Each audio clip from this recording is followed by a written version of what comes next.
Collecting like terms means to simplify terms in expressions in which the variables are the same. Let's look to an example. Here you can see I've got x plus y plus 2x plus 3y. I need to identify the like terms.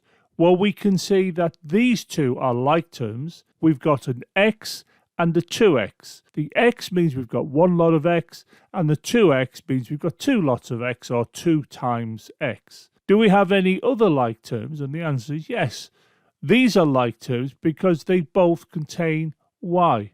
So it is relatively straightforward to identify the like terms.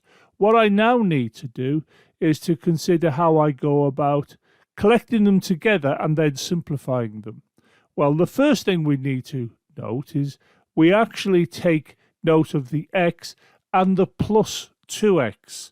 We have to consider the sign here. So really, when we're looking at like terms, always remember you have to consider the sign in front, as illustrated by the arrow here. I'm now going to take these two like terms and collect them together, as you can see. I'm now going to turn my attention to these two, plus y, plus 3y, and I'm going to say that they will also need their signs to be considered, i.e. these two signs here. So when we talk about like terms, you always have to consider the sign in front of the terms.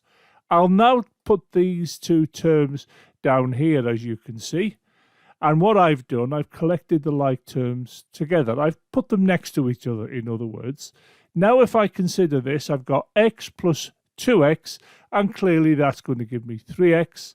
And here I've got plus y plus 3y, and that's going to give me 4y, as you can see. So we have collected and simplified the like terms. This is what we started off with, and this is what we ended up with when we collected and simplified the like terms in the expression.